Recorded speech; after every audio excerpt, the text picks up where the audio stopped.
Here's my update on the Ruger American Gen 2 Range rifle. Mine's chambered in 5.56.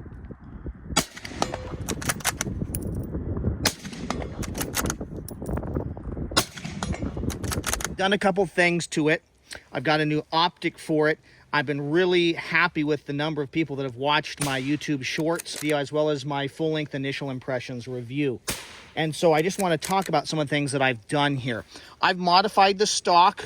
So I purchased the shim kit that only came currently with 2 shims from Ruger. And so I was able to change the overall length of pull from 13.75 to 12.75. That overall length of pull fits me a lot better. I then chose to modify the end of the barrel. When I purchased the shim kit from Ruger, I also purchased a thread protector so I could get rid of the compensator. The compensator looks really good. I think it was an excellent decision from Ruger from a marketing standpoint to put these on the gun. But I don't need the additional blast and the recoil reduction from 5.56 with this compensator for a bolt gun. To me is negligible personally, the felt recoil. So I just got a thread protector. It shortens the gun a little bit, and I'm not eating the blast, and people are shooting around me or who are with me when I'm hunting. They're not going to eat the additional blast that you would if you had the compensator on the gun. Lots of people have been really unhappy. I know that in my initial impressions review that I had this scope still on the gun, the scope that I have currently on the gun. And people were unhappy that I hadn't adjusted this scope ring back here. If you listen carefully, I told you that I'd taken this scope off of another gun. That scope is going to go back on that little 22 rifle, but I know it's just a 2.5 ultralight fixed power scope from Leopold, but I had it available. I have a Trijicon Credo, okay, a 3-9 by 40 with a red MOA Precision Hunter reticle that I'm going to be installing on this gun, and we'll see how that works. People were also frustrated with the size of my groups. I think I did a pretty good job at 100 yards, but at 50 yards, I kind of shot some sloppy groups standing off of a tripod, and that frustrated people. Other people have clearly, in the last month or so, this gun has been out maybe a little bit longer than that. Other people have gotten way tighter groups than I got. I was standing in the snow, shooting off a tripod, then laying down in the snow. But I was happy. I got under an inch at 100 yards with only a 2.5 power magnified optic. So I'm looking forward to here in the next month or two, once I get the Trijicon Credo 3-9 by 40 on the gun, seeing, how well I can shoot. You can't shoot what you can't see. And I think that the limitation here of this setup is a 2.5 power fixed magnification. There are some things that I've learned that really frustrate people about this gun. And many people are unhappy in the comments of my YouTube Shorts and of my initial impressions review that it has last shot hold open. So once you fire your last round and you rack the bolt, it's going to hold the bolt back, and it's going to let you, the shooter, know that, hey, the magazine is empty. People are unhappy because they want to be able to port load. They want to be able to single load a round in. So there's a big 50 cal round. But what they want to do is when the gun goes the last shot hold open, they want to be able to stick a round in and drive it home. There's some things to think about there. Once you're running a magazine-fed gun, why would you waste your time trying to single load when you can just get another 10 or 20 or however large a capacity magazine you can have, stick it in the gun and begin to operate the gun again. Once there's a round in the magazine, you can then drive the bolt home. You could probably reach in with 5.56 and push it in and make it work, but people have been really frustrated by that, and I think that is a kind of a silly complaint or a silly thing to be unhappy about. Ruger traditionally has not allowed you to port load their firearms or single round load their firearms because many of Ruger's guns have been based on a Mauser. This is the Ruger Gunsight Scout. It's got a 16-inch stainless steel barrel. And the Ruger Hawkeye family, the Ruger M77 family of guns were based on Mauser actions, which has controlled round feed. So you're not able to just throw a round into these guns and just drive it forward. Many of those initial Hawkeyes and M77s, I think it was the Ruger M77 and then the Hawkeye, they had internal fixed magazines. So they couldn't take a detachable magazine.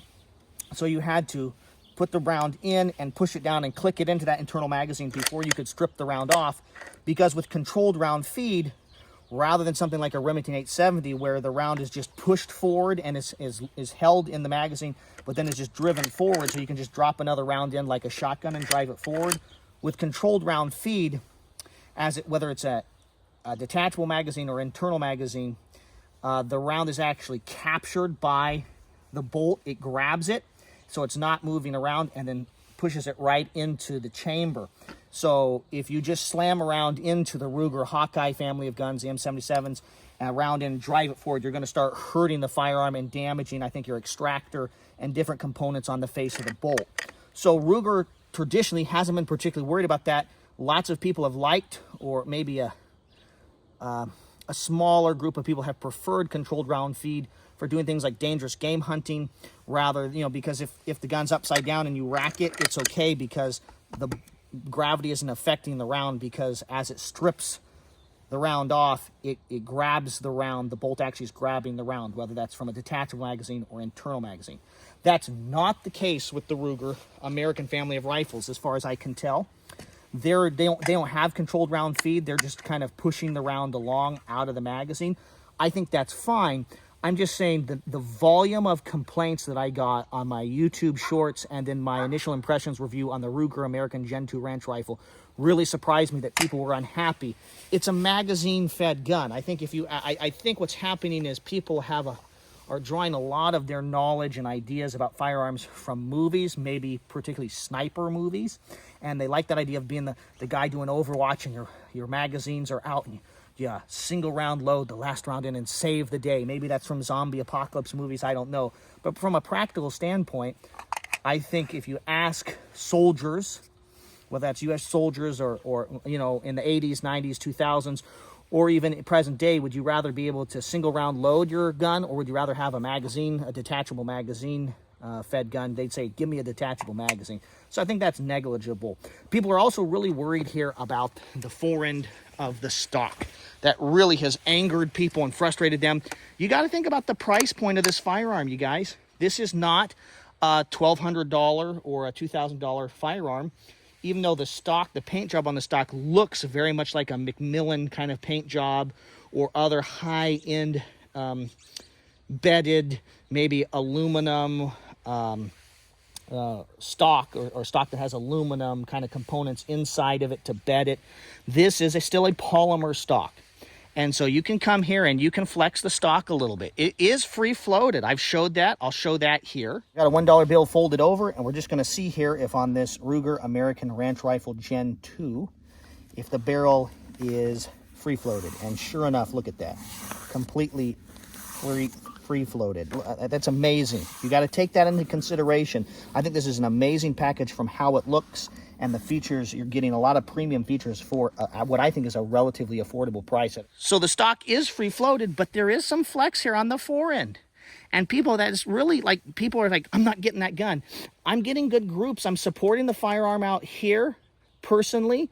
I'm getting reasonably good groups, at least for me. Other people are getting amazing groups online with different calibers of the Ruger American Gen 2 rifles. I think this really doesn't matter, but I know it's really bothered a bunch of people, and I think that's silly. Buy the gun, have fun with it, enjoy it. It seems to be a very accurate, reliable firearm. Another thing people are really worried about is, does it have the poor quality bolt that the Gen 1 ranch rifles had or the Gen 1 Ruger Americans had? It's not the smoothest bolt in the whole world. As we've shot it more here, it's gotten smoother. I've shot it so much with a suppressor on it, I've needed to clean it. But it's running just fine.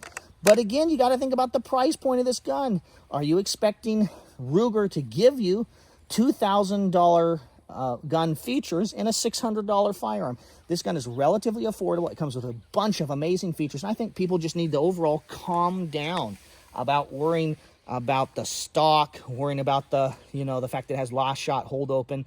It doesn't have the problems that the Savage family of rifles with their Accu trigger, I think it's Accu trigger, has. This trigger doesn't get bumped and isn't weird. Another thing is this Tang safety has just driven people crazy. And I talked to some of my friends that are older than me, apparently, guns with Tang safeties back in the day were kind of viewed as lower quality guns. The Ruger Gunsight Scout has this 3-position safety that's based on the Mausers. I think you can see that there. So some people have been, just want to completely dismiss it because it's got this Tang safety right there. Again, I think that's silly. Let the Ruger American Ranch Rifle, the Ruger American Gen 2 rifles, let them be what they are. They're relatively affordable, good quality guns that look really beautiful with lots of features that allow you to adjust things like the length of pull, a threaded barrel. You can even adjust the height of the cheek riser here. So there's lots of things you can do. Just embrace that and have fun with it. Don't make it have to be something that is so perfect in your mind that you can't enjoy it. One thing I want to feature here is, as I conclude this video, is how much I appreciate the ability to adjust the length of pull on the Gen 2 Ruger Americans. My buddy has had a Ruger American Ranch Rifle for 2 or 3 years, and I've really enjoyed that gun, but it didn't have a stock that was easy to adjust the overall length of pull. It would be a hacksaw job, basically. And so that's what kept me away from it. I really liked how accurate, how reliable the gun was, but I'm a small-statured guy. The ability to change the overall length of pull with a factory option is what made me purchase this firearm, just hands down. I already knew it was accurate, I already knew it was reliable from watching my friend, but the ability to change the overall length of pull is huge for me personally. What's interesting is, if you're a guy that is, 5'10" to 6 feet plus tall, these longer overall length of pull isn't a problem for you, but there's a large number of the population that is shorter than that. And I was out shooting this gun recently with a couple of my buddies, and they brought their sons along, young men that I've known for 7, 8 years.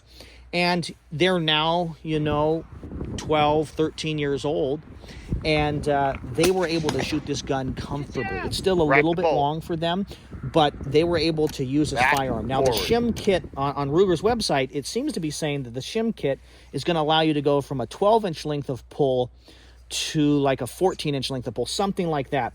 Currently, the shim system only came with 2 of these black shims, and the shortest I could get the stock was 12.75 inches overall length of pull here. So that's not a problem. That works pretty well for me. I'd really like 12.5 for me personally, especially if I'm wearing heavy jackets or clothing when I'm out hunting. But it allowed these young men to shoot this rifle off my tripod system that I have and be able to hit steel targets at 100 yards consistently. And it was a great, fun experience for them. And so the fact that Ruger has engineered this with the ability to change the overall length of pull and adjust the cheek weld here, I think is really important and valuable. And to me, it adds value to this firearm. I know other companies have done it, but Ruger's really knocked it out of the park. The reason I have that Ruger Gunsight Scout rifle is because I can change the overall length of pull on it so that I can get it to fit me. And so a firearm that fits you, what I like is you could buy this firearm, the Ruger American family of rifles, even this ranch rifle, because it's in 5.56 and you're going to have minimal recoil. You could buy it for your young child, and as they age, it could be a lifelong rifle. It's reliable and durable enough. Ruger's a trustworthy enough company, and you can change the overall length of pull on the stock. It could be a gun that they start shooting, they shoot their first deer with, and that they teach their children to shoot and learn to be accurate with. So I just really appreciate the fact that Ruger has a solution to adjust the overall length of pull, and that it seems to be a durable, high-quality system that's relatively easy to install and use. If you have any questions or concerns, please leave a comment down below, and make sure to hit the like button and subscribe to the Gear Tester channel for more quality video reviews on the topics of shooting, camping, and survival gear. You can support the Gear Tester YouTube channel by watching our videos and by buying products from our sponsors, affiliates, and friends, companies like Tops Knives, Firebox Stoves, Excess Sights, Knives of Alaska, and Occam Defense Solutions. I think that the Ruger American Gen 2 Ranch Rifle is an excellent firearm, and currently it would come highly recommended from me, the Gear Tester. If you like this video and you want more info from my unique perspective, click the link in the upper right-hand corner of your screen. It will take you to a playlist, a compilation of all my videos on the Ruger American Gen 2.